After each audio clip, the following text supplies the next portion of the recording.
मित्रांनो, जय जिजाऊ, जय शिवराय, जय भीम. मी प्रमोद शिंदे. आज मी ज्या मुद्द्यावर बोलणार आहे तो मुद्दा आहे तिरंगा यात्रा.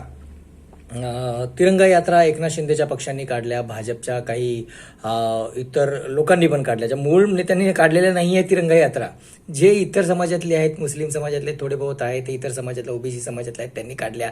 आणि आता रामदास आठवलेने तिरंगा यात्रा काढायचं ते जाहीर केलेलं आहे. काल परवाच मीटिंग झाली एक मुंबईमध्ये. मला एक सांगा, एक पूर्ण एक एक एक एक तुम्हाला माहीत असेल की प्रत्येक गुलामाला ना मी तुझ्याशी प्रामाणिक आहे असं राजाला सतत दाखवावं लागतं. प्रत्येक गुलामाला, लक्षात ठेवा, प्रत्येक गुलामाला मी तुझ्याशी खूप प्रामाणिक आहे, मी तुझं ऐकतोय हे सतत दाखवावं लागतं. हेच हे एकनाथ शिंदे आणि इतर पक्ष आणि इतर जे नेते छोटे मोठे ते करतायत.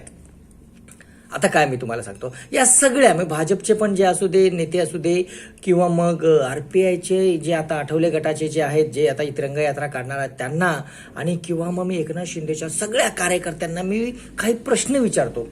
त्यांनी मला या प्रश्नांची उत्तरं द्यावी, मग आपण ठरवावं आपण ही तिरंगा यात्रा का काढतोय. सगळ्यात महत्त्वाचं म्हणजे तिरंगा यात्रा काढावी, रोजच्या रोज काढावी. आपल्याला सगळ्यांना तिरंग्याचा अभिमान आहे, भारताचा अभिमान आहे, रोज निघाली पाहिजे. पण या तिरंगा यात्रेमधून मोदींचे फोटो का? काय असं केलंय मोदींनी? काहीही केलेलं नाही. मला या प्रश्नांची उत्तरं द्या, मग मला सांगा तुम्ही.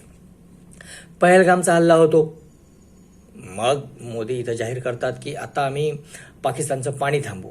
ते काय झालेलंच नाही. ते का झालं नाही ते आम्हाला सांगावं आधी, का थांबलं ते नाही. नंतर मग काय होतं की आपले मिलिटरी येऊन लगेच जाहीर करतात की आता आम्ही इथे सगळीकडे पाकिस्तानवर हल्ला करणार आहोत, पाकिस्तानवर हल्ला केलेला आहे आम्ही, असं जाहीर केलं. मिलिटरीने येऊन चॅनेलसमोर येऊन जाहीर केलं. आणि मग सगळे खुश झाले, वा पाकिस्तानवर हल्ला केला. मग मोदीचे सगळे जे चॅनल आहेत, रिपब्लिकन TV असू द्या, किंवा मग आज तक असू द्या, झी असू द्या, आपल्या महाराष्ट्रातले ABP चॅनल असू द्या, हे सगळ्यांनी जाहीर करायला सुरू. पाकिस्तानमध्ये घुसलं, भारत पाकिस्तानमध्ये घुसला, आता पाकिस्तानवर कब्जा होणार, असं सगळं झालं. सगळ्यांच्या चॅनलवर अशी नजर होती. आणि दुसऱ्या दिवशी सीज फायर. काय होतं हे? काय? आणि मग सीज फायर झाल्यानंतर ट्रम्प जे आहेत, अमेरिकेचे ट्रम्प आहेत, ते सांगतात की बाबा मी सीज फायर करायला लावला, मी सीज फायर फोन केला, मी सांगितलं, त्यामुळे सीज फायर झालं, हे थांबलेलं आहे. बरोबर आहे. आता मला याच्या मागचं ते षडयंत्र आहे ते तुम्हाला सांगण्याचा प्रयत्न करतोय. मी नाही काय केलेलं, मी काय खोटं सांगत नाही. तुमच्याच त्या जयशंकर आहेत परराष्ट्र मंत्री, त्यांनी जाहीर केलं, असं चॅनेलसमोर जाहीर केलं की आम्ही ते मिलिटरी हल्ले जे आहेत त्यांच्या पाकिस्तानला आम्ही आधी फोन केला आणि सांगितलं की आम्ही तुमच्या मिलिटरी स्थळांवर आम्ही हल्ले करणार नाही आहोत, आम्ही फक्त दहशतवादी स्थळांवर हल्ले करणार आहोत असं आम्ही सांगितलं होतं. त्याच्यावर नंतर आम्ही हल्ले केले. मग पाकिस्तानवर हल्ला कधी केला तुम्ही?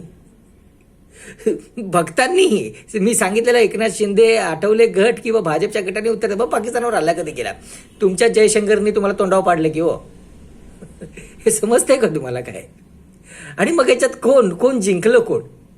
कोण जिंकलं? ह्याच्यात जिंकलेला आहे अमेरिका, ह्याच्यात जिंकलेला आहे पाकिस्तान. पाकिस्तान तिकडे विजय यात्रा काढतंय. ट्रम्प तिथे एकदम छाती फुगून सांगतो की यस, आम्ही ते युद्ध थांबवलंय, मी फोन केला म्हणून थांबलं. एवढी इज्जत आहे तुमची? त्याच अमेरिकेने विचार करा, मी सांगतोय काय ते.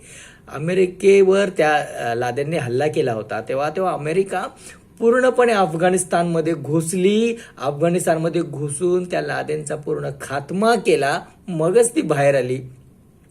तुम्हाला ही संधी होती ना, ही संधी होती तुम्हाला. अमेरिकेला बाद टाळ, माझ्या देशामध्ये दहशतवादी हल्ले करतायत सतत पाकिस्तान, आणि पाकिस्तान या दहशतवाद्यांना पोचतंय, मी थांबणार नाही, मी आता तिथे संपूर्णच राहणार. संधी होती ना. आणि पाकिस्तानमधले पण गट आहेत, बलुचिस्तान वगैरे गट आहेत, ते तुम्हाला साथ देत होते की. तो बलुचिस्तान तर उभा राहिला होता तुमच्यासोबत, तुम्ही राहिला, काहीच केलं नाही तुम्ही. डरपोक आहात. मोदी हा फक्त डरपोक आहे. आणि त्याच्यात हे षडयंत्र क्लिअर झालं ना की बाबा जयशंकर येऊन सांगतात की आम्ही फक्त त्यांच्या 9 स्थळांवर अटॅक करणार आहोत, आणि ट्रम्पचा फोन आल्यावर थांबतात. म्हणजे तुम्हाला षडयंत्र वाटत नाही का? सगळं ठरवून आणि प्लॅनिंगने केलेलं आहे. एवढंच करणार, तेवढंच करणार, लगेच थांबायचं. सगळं ठरवून षडयंत्र आहे हो. आणि काय हे? अर्थात दुसरं एक, भारताचं डेलिगेशन काहीतरी चाललंय, खासदारांचं डेलिगेशन दुसऱ्या देशांमध्ये चाललेलं आहे. मग मला सांगा, नरेंद्र मोदी गेल्या 10 वर्षापासून अख्खं जग फिरत आहे. जगातला एक देश त्यांनी सोडला नसेल फिरायचा. 2-2, 3-3 वेळा जाऊन आला असेल एका देशात तो. आणि करोडो रुपये खर्च केलेले आहेत. RTI मधून बाहेर आलेले आहेत. करोडो रुपये खर्च केलेले आहेत. नरेंद्र मोदी अख्खा जग फिरून आलेला आहे. 2-2 वेळा फिरून आलेला आहे. तरी जगातला एकही देश नरेंद्र मोदींच्या बाजूने उभा राहिलेला नाही. नरेंद्र मोदीच्या सोबत उभा राहिला नाही या पाकिस्तानच्या वेळेला. मग तुमचं हे डेलिगेशन 6-7 लोकांचं काय करणार आहे जगात जाऊन? काय करणार आहे त्याचं उत्तर द्या मला. नरेंद्र मोदी प्रधानमंत्र्याचं ते ऐकू शकले नाहीत, प्रधानमंत्र्यांना त्यांनी साथ देऊ शकले नाहीत, मग बाकीचं कोण ऐकणार आहे तुमचं? याचं उत्तर आहे तुमच्याकडे? द्या उत्तर. मग एवढा पैसा नरेंद्र मोदींनी खर्च केला करोडो रुपयाचा, त्याचं काय झालं त्याचं पण उत्तर द्या मला. काय चाललंय काय तुमच्याकडे? तुम्ही हा विचार करा. अशा पद्धतीने जर चालू राहिलं तर आपण बऱ्यापैकी फसले जातोय सगळं. अजून अहो पुलवामाचा जो आहे 5 वर्षापूर्वी पुलवामा झालं त्याचे जे आरोपी होते ते अजून पकडले गेलेले नाही आहेत. हा प्रश्न तुम्ही का विचारला नाही आहे? पहलगाम झालं त्याचे अजून आरोपी पकडले गेलेले नाही आहेत, त्याच्याबद्दल तुम्ही काही विचारलेलं नाही आहे अजून.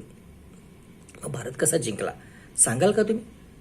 कशा पद्धतीने आहे लक्षात घ्या भावांनो. हे गुलाम पक्ष मी कसा प्रामाणिक आहे तुमच्याशी हे दाखवण्यासाठी ह्या तिरंगा यात्रा काढतायत. तिरंगा यात्रेतल्या ह्या सगळ्या भक्तांना, मग कुठल्याही भाजपच्या असू द्या, एकनाथ शिंदेच्या असू द्या किंवा आठवले गटाच्या असू द्या, या कोणालाही अक्कल नाही आहे. शांतपणे त्यांच्या मेंदूपर्यंत हे सगळे मंद आहेत. त्यांनी या प्रश्नांची उत्तरं द्यावी. मग मोदींचा फोटो घ्या, तिरंगा यात्रेत घेऊन फिरावा. या प्रश्नांची उत्तर देता येत आहेत का तुम्हाला? एवढंच सांगा. आणि मी माझं इथेच थांबवतो. हे सगळे तिन्ही पक्ष, सगळे जेवढे गुलाम पक्ष आहेत आणि नरेंद्र मोदी भारताला फसवतायत. लक्षात घ्या, भारतातला नागरिक आता सुज्ञ झालेला आहे, हुशार झालेला आहे, तो तुम्हाला फसणार नाही. एवढंच बोलतो. जय जिजाऊ, जय शिवराय, जय भीम.